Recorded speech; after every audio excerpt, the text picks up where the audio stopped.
Hai semuanya, kembali lagi pada kajian kali ini. Kebijakan new normal yang dilakukan di Indonesia sebelumnya dinilai membuat lonjakan kasus positif di Indonesia. Aktivitas masyarakat selama new normal menggambarkan wabah COVID-19 telah berakhir. Namun sayangnya, masyarakat masih banyak yang belum mematuhi protokol kesehatan selama new normal berlangsung. Tenaga dan fasilitas kesehatan selama new normal merasa kelimpungan dengan lonjakan kasus positif di Indonesia. Lonjakan ini membuat pemerintah memberlakukan kembali kebijakan PSBB. Berlakunya kembali kebijakan PSBB membuat perdebatan bagi masyarakat Indonesia.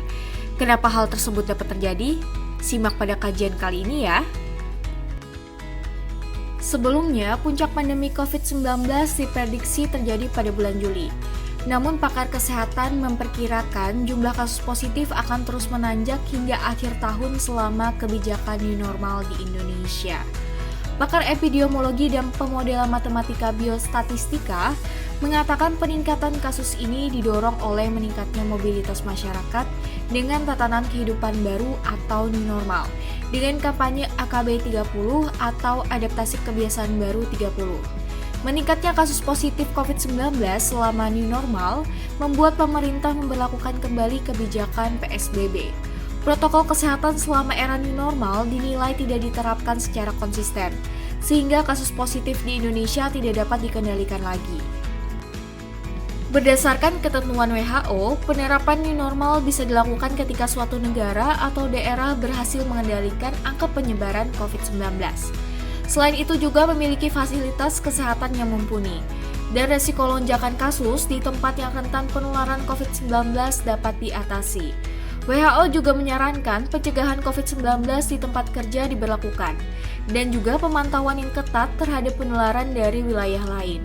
Dalam hal ini, masyarakat harus dilibatkan untuk memberi pendapat serta masukan dalam transisi menuju new normal. Kepala Pusat Pemodelan Matematika dan Simulasi ITB, Nuning Nuraini mengatakan bahwa Indonesia sampai sekarang masih menjalani gelombang pertama pandemi COVID-19.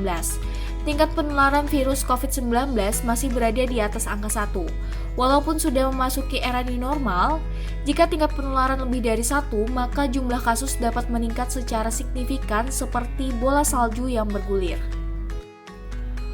Lonjakan penyebaran virus COVID-19 hingga 48% di wilayah DKI Jakarta menyebabkan pemerintah memberlakukan PSBB Jilid 2 secara total yang dimulai pada tanggal 14 September 2020. Alasan lainnya diberlakukan kembali kebijakan PSBB Jilid 2 antara lain yaitu kasus CPR dan CFR yang terus meningkat. Kasus DFR yang meningkat dilihat dari pemakaman harian, kurangnya kapasitas hunian isolasi dikarenakan membludaknya pasien positif COVID-19, dan kapasitas ICU yang hanya dapat menampung 1 minggu saja. PSBB yang tidak serentak kurang efektif memutus rantai penularan virus COVID-19. Selain itu, PSBB sangat berdampak bagi masyarakat yang bekerja di ranah informal seperti ojek online. Selain itu, sektor usaha seperti sektor penyedia kebutuhan dasar. PSBB juga menimbulkan keresahan yang mendalam bagi masyarakat berpenghasilan rendah karena harus membatasi kegiatannya untuk mencari nafkah. PSBB juga menimbulkan PHK massal sebanyak 1,5 juta orang pekerja di mana kerugian negara mencapai 517 triliun selama 1,5 bulan.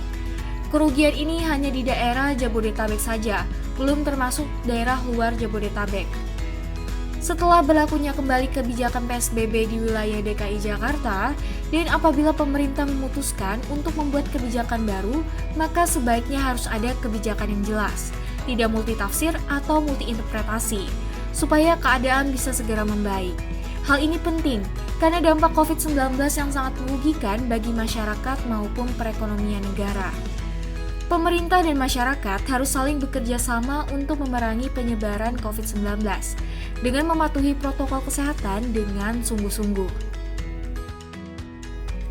Apabila sudah terpapar, tetap di rumah saja dan jaga jarak, serta konsumsilah makanan rendah gula, lemak, dan garam, serta multivitamin, dan jangan lupa juga untuk melakukan aktivitas fisik seperti berolahraga.